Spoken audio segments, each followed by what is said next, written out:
I did that the whole time. I was like, it was during COVID. So I remember I would literally be in my Zoom classes and I would be in a session and I would be like, 1 second, guys, like, don't say anything. I have to respond to this question. Hi, Paulette. Hey, Adam, how are you? I'm doing well. How are you? Good. Hey, NERIAH. Perfect. Hi, NERIAH. How are you? I'm fantastic. How are you? Good. I really appreciate you doing this. I'm super excited to talk to you. Of course. Me too. Thanks so much for having me. Of course. I love the EP you put, I mean, all the music you put out, and the new one's so good. Just, I love the tone, kind of has that pop punk like undertone. Oh, thank you so much. Yes. My name is Adam, and this is a podcast about you and your journey in music. Cool. I did some research. Obviously, found out your family comes from a very, A-list household. But what was it like growing up? Born and raised in LA? Yep, born and raised in LA.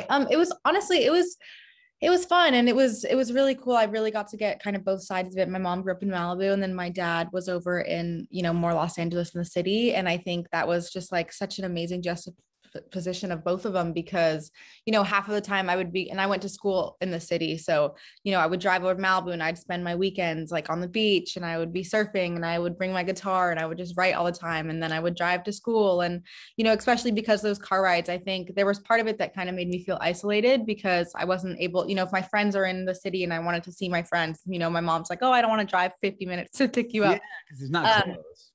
So from there. Exactly. So I would mostly just stay home and, write and do work. And I think it really was able to get me on a good schedule with all that stuff. But I think growing up in LA, like the best thing for me, I really was introduced to the industry at a really young age. I think because of my mom, which was really amazing because I was able to see like what I liked and like, what I wanted to do. And I think that definitely had influence on me deciding that I wanted to do music. And that was at a very young age. I wrote my first song at 5. So I've known I wanted to do this for a long time. That is so crazy. Yeah, it was 5 really years old.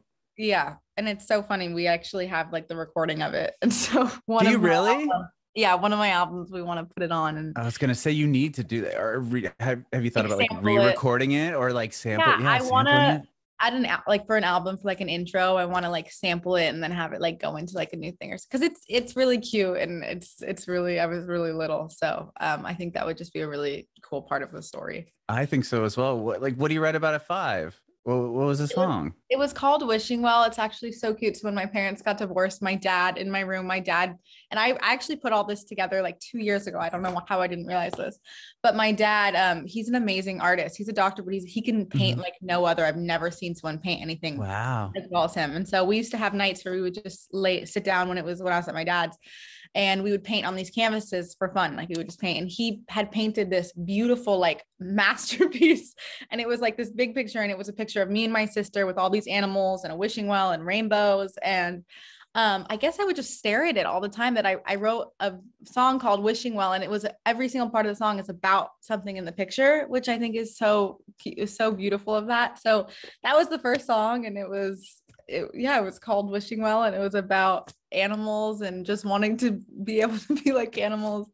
So that's so cool. I mean, how creative at 5 years old to write about this painting that your dad had created. That's pretty incredible. Yeah, but it's fun. And then I wrote another one about my mom, but yeah, I think it's really cool. And then even like re-recording them, I think would be fun or parts of it. And yeah, if the fact that you have a recording of it must be like such a cool thing to have and be able to like go back and listen to it. Whereas singing, was that the first a musical endeavor you did, or were you in piano lessons or anything like that? So I started, my parents, they both say that I started singing before I would talk, and I was so annoying because my 4 siblings in the car rides, we had long car rides, and I would just want to put on karaoke and sing the whole entire time. But I started singing, I was Wizard of Oz, that Somewhere Over the Rainbow. I would just play that over and over again. I would jump all over the place, and that was like my favorite song to sing. And my dad was like, okay, we're going to get you in piano lessons. So he hired like a classical piano teacher. It's like, if you're going to do this, my dad, his whole mindset with everything everyone does and him, it's like, if you're going to do something, you're going to be the best at it. So that's cool. That's a good mindset, obviously. Yeah. So he hired a piano teacher once a week. And I did that for a few years. did not learn any piano because I would just sit and I would make my piano teacher play chords, and I would write, because that was my favorite thing. I would just write. I would write songs over and over and over and over again from probably when I was really young to like as long as I did it. And then it was either that or I would make him play, and I just wanted to sing My Heart Will Go On over and over and over again, because he had gotten the Titanic book. Oh, and that's what I was supposed to be learning. And instead I was like, why don't you play it? And I just want to sing it over and over until it's perfect. So that's how my dad would always know it was my turn, because I would just be like singing it throughout the house. But even now, I feel like 2 years ago during COVID, when I really started like being serious about like writing and getting ready to release stuff, I taught myself piano a little bit and guitar enough to write. So I've thought about going back to lessons now and actually taking them seriously, because, you know, I think that's so amazing. But again, that's also one of my favorite things in collaborating with other people. I know that like I work really well when people can play guitar and piano really well. And once I see that, I'm so inspired, because I'm like, I can't do that. So all these chords, like it's it sounds like you got out of the lesson what you wanted to. I mean, aside from like, okay, sit up straight and play these chords and these scales, it was like, okay, this is how, you know, I hear these chords. Now you play them and I'm going to write what, you know, you wanted to write music instead of, you know, learn technique, it sounds like. Exactly. So at 5, I mean, you write that song, you said you wrote another one about your mom. And was it just something that muscle that you kept exercising from there on out? Were you hearing songs in your head and just writing?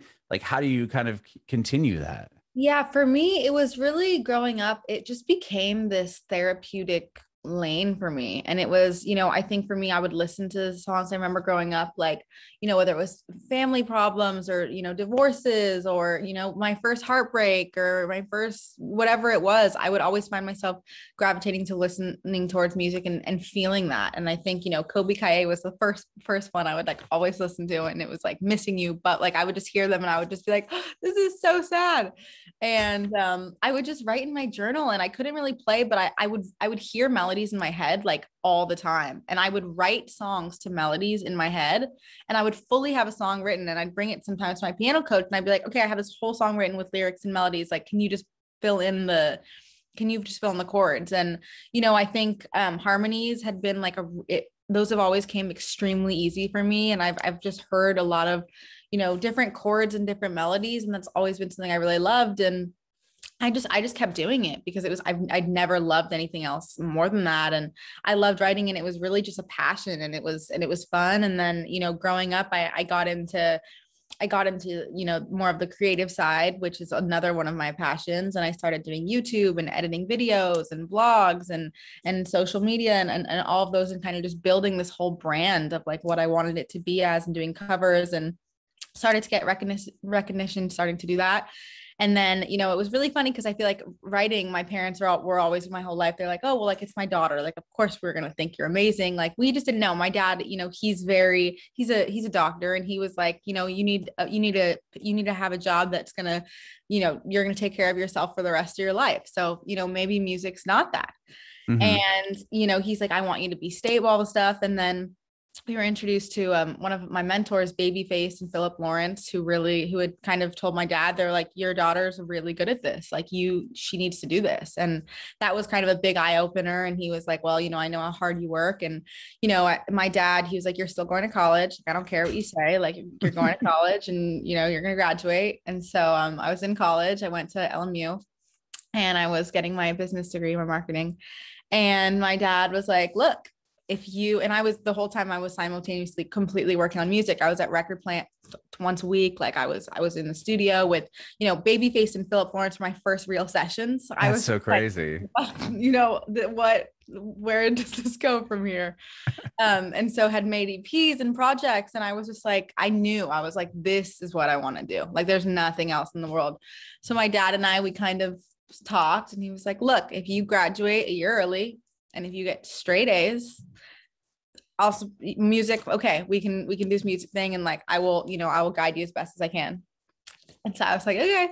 And, you know, I'm just the kind of person, like, you know, grades, I got good grades my whole life. School's always been a big priority to me. And my dad's instilled a really good work ethic and drive in me at a very young age. And so I'm the kind of person where I'm like, anything I need to do, as long as you tell me to do it. And when I need, I'll do it. Like no one will outwork me. And that's kind of, so I did that, which is, I'm so thankful and happy I did it now.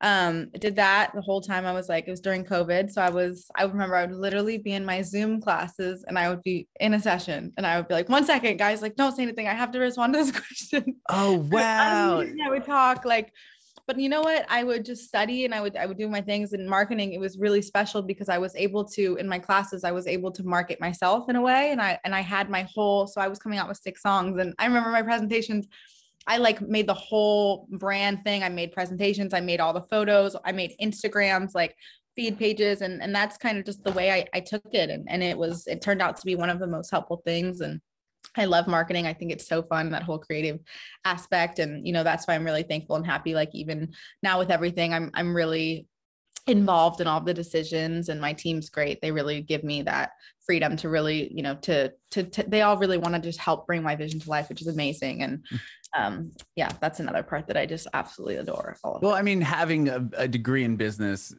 and being a musician, I mean, you're essentially your own business. So it makes sense to have that back knowledge instead of just being the creative and then not knowing, how to make and monetize any of it. Right. I mean, to have both sides of it is the best of both worlds. So you were graduating college while the pandemic had hit and all that stuff? Yeah. So I was actually supposed to graduate this August, but I graduated last year early. Got approved. Yeah. Because So, dad telling you got to do it early. Yeah. But thank goodness, because if I was in school this year, I don't know what I would have done. I would have been like, oh God. But what I did instead is, so I did graduate a year early. And then this year for the last 9 months, it ended, but I was in a intensive camp with Stargate, which was really cool. It was a writing camp and, we met a lot of collaborators and they had different people that came every week. And I originally wanted to go because Justin Tranter was there and he was like, Julian Michaels is my biggest inspiration ever. And so his writing is impeccable. And I actually met him there. And it was like, I feel like one of the first times that I was, I grew up always, I feel like seeing famous people and it was never really a thing for me. And that was like the first time I was like, oh my gosh, like I was, that was such a cool moment for me. And we actually connected and like, he really liked my writing. And so now we wanted to do a session together, which was so cool. And like, that was one of the best things I could have gotten out of it. And it was amazing. I think this year, the last 9 months, like I've been in 1 to 2 sessions, Monday through Sunday, every day. Mm-hmm. And it's just been great. I really found myself as an artist and as a songwriter and, explored that I also want to write for other people a lot, which is really fun. And the whole process of it is just so fun. It's like, I feel like the last year I've been so busy and I've been doing stuff every day, but it never feels like work, which is so great. And that's one thing my dad, he still works every day. And that's what he said. He's like, if you find something you love, like you will never work a day in your life. And, I love what you do. True. Yeah. And it's incredible. With that, like, when were you from 5, obviously you're writing songs, but like, at what point do you start showing people the music that you're writing? I mean, obviously you were validated by Babyface at that point with your dad being like, okay, like, she's actually really good at this. But before that, were you putting songs out? You said you did like vlogging and YouTube and covers, but were you putting out your own original music? And how old were you when you were doing that? So actually, no, I was doing covers on YouTube. And I was writing, but I didn't show anyone anything. I was like, I don't even know if I think I showed my dad. I wrote a Christmas song for my dad for Christmas one year. I was like, here's your gift. Like, I'm going to write you a Christmas song. That's sweet though. That's probably the best gift he's ever gotten, or one of them. To this day, he plays it. I'm like, Dad, turn it off. I was like, please, I don't want to hear this, but he still plays it. He loves it. And I would always just like have recordings and I would record a lot of covers and I would send them to my dad. And that's how we had met Babyface through that. And my session, I remember Babyface was like, come over like to my studio, like, let's write a song. And I had never really done a session before. And I was like, what is this? And before I had done, there was one producer where we actually recorded a whole EP. And that was my first time going in. I remember he was like, come in, we're going to pick a whole week and you're going to come in every single day and we're going to write one song every day. And I was like, okay. And I had never really done it that speed or anything. It was all just by myself before that. So I go and we do this whole EP. And then we were starting to pitch that. And you know, I met with LA Reid, and that was, people really loved the music. And they, you know, they're like, we love your tone. There's something really special in here. And that's kind of where it clicked in my head, where I was like, oh, this is really fun. And I was still writing, but sessions with other people was kind of not as much. So with Babyface, those were just like, we would just show them. And then it wasn't until the pandemic where I started posting a bunch of stuff on TikTok, original music. And that's kind of what did it for me. And that was where, you know, I really started growing as a writer and writing every single day. And during the pandemic, I downloaded Logic, and I just made a pact to myself. I was like, if I'm going to do this and I need to like show my dad, like, I'm really going to do this, like, I have to do this completely as best as I can. So I built like a really little studio in my room, got like the basic things I needed. And I produced and wrote 3 songs a day, every day. And so that was kind of, and I would post them on TikTok every once in a while. And that's where I was like really figuring out like, okay, who am I as an artist? What do I want to write about? And then I met my manager, who has been such, you know, a help with everything, and sets me up in sessions every day. When that was, you know, once I started working with Grammy Award writers, that's for me is what really pushed me. You know, it's like, I would not be the writer I am today without everyone else that I've learned from. So I think that's something that is so beautiful. And even now it's like, I love, like, my favorite thing is being in a room with someone that I know is so much better than me, because I'm like, I want to learn everything. I'm like, you know, and it's so special. And even, you know, what I've noticed too, it's like, regardless of talent as a writer, it's like, you will always learn something from another person, even if it's just one word. You know, it's like, oh my gosh, like, I would have never said that word, because, you know, as a writer, especially if you get stuck doing the same concepts or the same words, like there's always, I feel like every artist or every writer has a word they always go to, you know, and like, I always say friends in my songs. And I'm like, whenever I say it, I'm like, oh, we always say this, but maybe we should go around it. But I just think like collaborating, it's so beautiful, and you know, you learn so much and you grow. And even now, like, as much as I could write songs by myself, like, I love more than anything to be there in the room with other people and sitting down and meeting complete strangers and being like, okay, let's get into it. Like, what is your deepest, darkest secrets? And I mean, I think I love connecting with people, and I really just love being around people. I always have. So was it hard for you to like be vulnerable in front of, I mean, like somebody like Babyface, like, oh, well, come over, I'm gonna write a song, and then you're like how do I, you know, explain what, like, relate to something, like him relate to you, as far as, you know, like telling him things maybe that you, I don't know, like, I feel like that's such a vulnerable situation to be in. I think it's funny because that session is the one session in my life that I didn't come out with a full song, because it was so, wow. It was such a first experience. And I was also like, I was like, this was a long time ago. Like, I was probably like, I don't even know if I could drive there. Like, I might have been like 15, maybe 16, like just got my license. Like, it was a long time ago.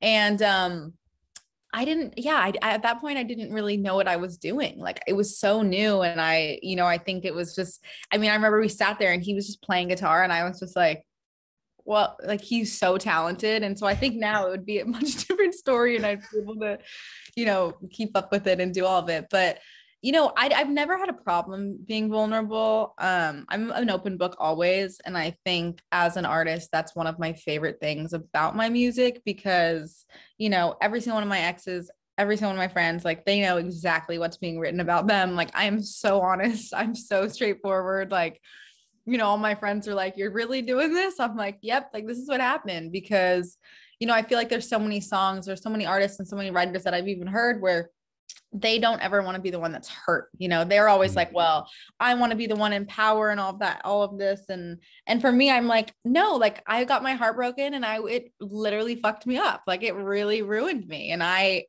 was completely hurt. And I want people to understand, like, that's okay. And, you know, people make mistakes, and I think we're all human. And I think, you know, being able to write about that, it's all just real experience. Every single song I've written and will ever write is something that really happened, or happened to someone I know. And, you know, that's the only way I can connect to it and really write from my heart. And I think that's, for me, how I'm able to, you know, consistently have the storytelling piece of that, because, you know, I start in the beginning. I'm like, this is what happened. This is where we got to. And, you know, hopefully this is what I learned. And writing music has helped me so much. That's why it's been like the therapy. It's like I write songs for myself. Like if something's going wrong with me, like I will write it, and that helps me get through it. Or listening to it and performing, like that is what helps me kind of get the closure, which has been really awesome. Yeah, I mean, and being that vulnerable and just kind of putting it all out there, people really connect to that too. I mean, you could see that every day with what goes viral on TikTok, or what happens is honesty instead of just giving this fake front, like everything's great and I'm the most blah blah blah. Like I think people hear like, oh my gosh, like NERIAH went through that. Like that's so, like I can relate to her. Like at that level, it's just such a different connection between you and your fans, and I think that's really cool. Thanks. When you said you were writing 3 songs a day and producing them yourself in your home little studio that you made, did any of those songs, like what were the songs that came of that? Was that what became that EP, or like you had some songs that came out in early 2020, like Loner and Jump Rope? Are those all part of that session, or when, like where does that change? Those were part, Jump Rope actually was one of those that I had written completely by myself. And then I brought it to a producer to fully get it produced out, because, I'm not a producer yet. But yeah, Jump Rope, I'm trying to think what else. The other ones were sessions that I was doing kind of at the same time. And, now I have a really long list. I mean, my goal, and, a lot of those songs, I think for me are really special to me, and they're really, really raw and really vulnerable. And they really have a different kind of sound to it. And even, the way I produce it is very minimalistic, but they're very interesting and very eerie. And, my plan is I have a list of, all of the songs I wrote and the ones that will be coming out. And, I want to be able to release them all completely written by me, completely produced by me, everything. Like it's just mine. And so I think, that's something that will definitely be a project that I release, when it feels right, or, thrown into little songs, because I think for me, because I love writing so much, I think sometimes as an artist, I feel like it comes off sometimes that people don't expect the artist to write for themselves. And I think for me, wanting to be an artist and songwriter as well. So in order to kind of, show people what I can also do by myself, I think that's something that I've always really wanted to do in projects, because I love writing with other people. And, I have sung songs with one person, I've sung songs with 4 people, and, there's something so special about that. But those are like my babies. Like, I have one song I wrote when I was 13. It's called Curse, and it's one of my favorite songs I've ever written. And that is definitely going to be on an album and on a project. But I think for those, I'm just ready. I'm waiting when I think it's the right time. And also when I'm going to be releasing a bigger project, because, as much as I love doing singles, I think the projects, I'm really excited to release my first album and, bigger projects after that, because I really want to have a lot more of those raw songs, like very acoustic and very, everything just stripped back, because I think that's how I found myself as an artist and a songwriter. So I think, involving that in that is only going to make sense and let people understand more.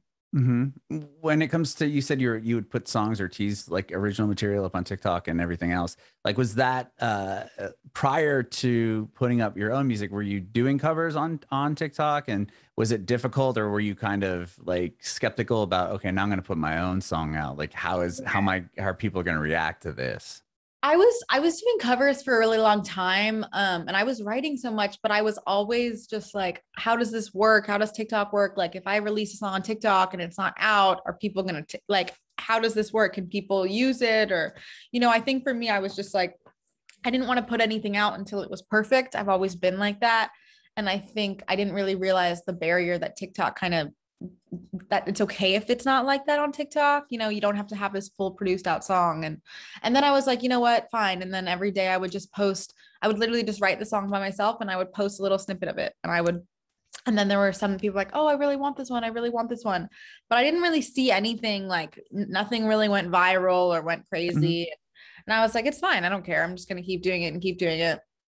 And then I was actually on a trip with I was with my brother on a trip, my younger brother, and we had done a TikTok to this Outer Banks sound. And that was my first video that went viral. And I was like, are you serious? I I'm posting all these songs and this is what goes viral. And I was like, oh my goodness.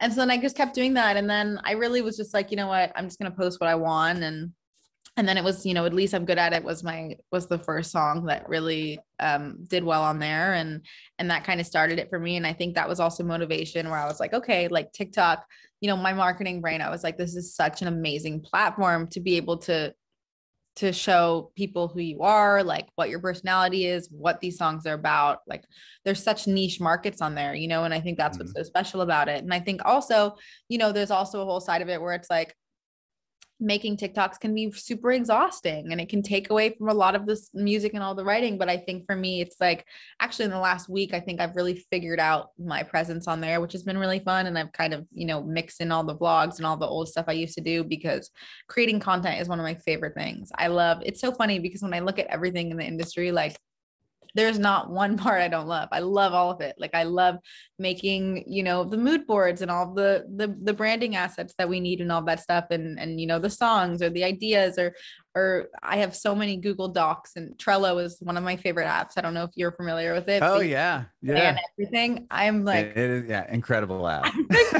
Not that I endorse it, but yeah. No, it's crazy. But like even my graphic is like, I just love being able to just plan everything out and it's so fun. And I think, that's what's so amazing about the industry that, we're in. It's like, you really can do there. You can do whatever you want. You can do absolutely anything. Like it's so creative and you can really, if you can think about it and you can figure it out, like you can make it happen. So it's so cool. I think it's cool that you have kind of like this DIY attitude when it comes to it too. Cause you have obviously the business degree, but you are so creative that you can be like, well, I want to make this piece or this piece of content. And it just becomes all, within what you want it to look like. I've always been like that. I feel like too. And like arts, like this was like a quarantine thing. I was like, you know what? I'm bored today. I love that. Like do my whole wall. But I've always been like that. I love to do that. I bedazzle everything. I just think I just love being creative. And I think that's it really keeps me going with everything. I want to talk to you about your new single, but I want to just touch on This Is How the World Made Me. Was that the EP you're talking about where you went to the studio with a producer and worked like real quick, or is that even way before that? No, so that was actually This Is How the World Maybe was made in the last year. So those were all more recent songs. Yeah, because it came out this year. So that's why I was wondering. I was trying to put it together in the timeline. That came out this year. So the one I was talking about, the first time I ever produced, that was a long time ago, and those songs never came out. But this one actually, I had met one of my best friends and Noah and Jack and Origami Human, and we sat down and we wrote the majority of that EP, us in the beginning, and then other songs like At Least I'm Good at It, This Is How the World Made Me, and a few others kind of got pulled into there because I really wanted them to come out. And then This Is How the World Made Me was actually the last song we had made on there. I really wanted to call my album This Is How the World Made Me, and then we ended up writing that song, and I was like, we have to switch this and we have to move this, because originally the EP was going to be called You Won't Forget About Me, right? But we definitely switched all of that because I really wanted to have some acoustic songs in there. And This Is How the World Made Me had a really cool moment on TikTok where, it was a really vulnerable song, and I had written it, and I remember the TikTok that did well. I was so brutally honest with it. And I was just like, if you've ever realized like you're falling out of love or you're moving on while you're still in the relationship, like, here you go. And people were like, oh my gosh, like, I can't believe like you're talking about this, like this is exactly how I feel. So it was really cool. And that was kind of some of my favorite times to like respond to people and kind of just like get the story gone. And, I would have people DM me their stories and I would talk to them, and it was really cool. It was a really cool experience. And that was a really special project for me.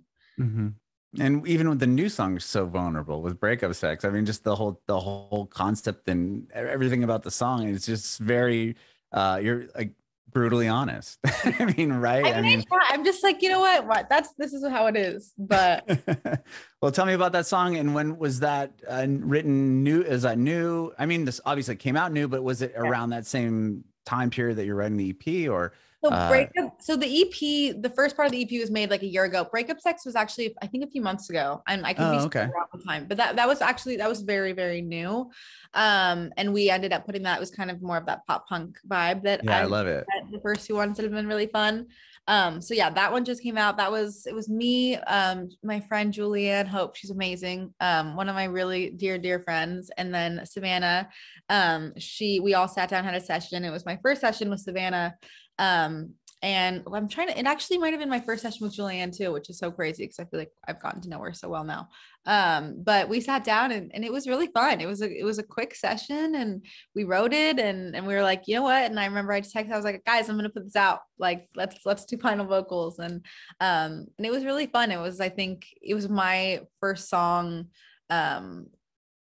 I feel like that was more towards pop punk again after the EP, and we thought it would be a great lead into this next EP that we're getting ready to drop. But yeah, I really like that one. And the cover art that's my favorite cover art I've done so far. Do you do all the art, or do you have a graphic designer do it? No, so I have a graphic designer. His name is Jonathan, and he is literally the most incredible. He's so talented. And I literally sent him a picture. It was me holding the flowers in a white, like on a literally like a pink background. And we're like going back and forth. Usually I'll tell him like what I want. And I'm like, now I'm just like, I trust you. Like, let's figure this out. And we'll go back and forth and tell him like, oh, what we like and we don't. And it just like didn't feel right. He was sending me like little words, and we were both just like, oh, something's wrong. And then he was like, okay, don't call me crazy, but like I tried something. And I was like, okay. And he sent me that. And I was just like, how did you do, like, what? This is perfect. And yeah, he's great. And then we had that, and I was like, this is it, 100%. And it was really fun. That is cool. And speaking to Breakup Sex, you said this song was written a few months ago, and you have more coming. It sounds like an EP is in the works, or yeah. So EP. So my whole thing as an artist, like, I want to release as much music as possible. If I could release 5 18 tracks album a year, I 100% would. That's awesome, because a lot of people want to play I get it, let every song breathe and do this, but to be someone that likes albums, I love that. For me, like, every single month there will at least be a new song, if not multiple.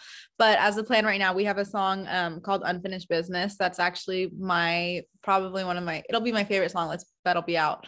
That's coming out this month on the 19th. I'm really excited about that one. And then we have another single next month. And then in October, we have another big EP that's going to be dropping. That's called How Do I Get Clean? And I'm really excited about that. We have some really fun visual assets and music videos with it, and a few little surprises in there. So, wow, that's a lot. You got a lot happening. I love that. Is it all in that same vein, kind of similar like sound to Breakup Sex, or no? It's actually not. There's a few songs that are upbeat like that, but there's also a lot more like slow down acoustic singer-songwriter stuff. And I think that was really cool. There's a lot more eerie stuff. And then after the EP, we have more singles that'll go back into that, and a little bit of that, and a little bit more acoustic too. And I think for me, that's where as an artist, I want to be able to have, that variety, and being able to do the really stripped down singer-songwriter stuff, and also the pop punk stuff. And I think even like doing acoustic versions of like Breakup Sex, or at least I'm good at it. Oh yeah, that'd be cool. Talked about that I really want to do like on an album, like having some acoustic songs that people are already familiar with, and getting a feature on the second half. So we're figuring all of that out, but I think pop punk is definitely going to be something for singles for me. And then I think like when it comes to like real projects long-term, like, and also, lengthwise, I think there'll be a lot more acoustic stuff and laid back. But there's this one song called Expiration Date. That's actually, I love it because the verses are completely singer-songwriter, and when the chorus comes in, like, it comes in and it becomes completely pop punk, and it's so cool. And it's so surprising. Like, it comes out of nowhere. And I think finding a way to kind of just like marry both of those sounds has been really cool. That's cool. I'm really excited to hear about that one, because my favorite artists are female artists. Female singer-songwriters are like my favorite, and I love acoustic. But when it comes in pop punk, I grew up with pop punk, but now, like, if I were to name my top 5, like the artists I listen to the most right now are all female singer-songwriters. Just there's something female's voice is so beautiful, and it's just something that I feel like is you have to be really good at singing to be able to do it. Whereas guys kind of could just like scream or have the rasp and it like works. Whereas I feel like with a female vocal, it's a lot different. You have to be a lot more vulnerable, I guess, in the sense. Yeah, I love that. But I'm super excited to hear the rest of the songs. I love that one, and I appreciate your time today. This has been awesome. Thank you so much, Oh my NERIAH. goodness. Thank you so much for having me. This was so fun. This has been great. Are you did a sold out show at the Troubadour? I'm just quick on that. How was that show? And do you have any more coming up? It was amazing. We're actually taking a little break right now from shows just to get everything released. And then next, we're looking at, opening for a tour. So hopefully that will be able to be announced and figured out soon. Awesome. And I hope you're coming to Nashville because I recently moved here. So I hope. Awesome. Well, I have one more question before I let you go. I want to know if you have any advice for aspiring artists. Yeah, my best advice is really just if you love it, you got to work hard. It's hard and, write as much as you can, meet people that, you feel that you can be yourself the most. And if you think you're working enough in the day and writing enough songs, write 10 more and you will get there.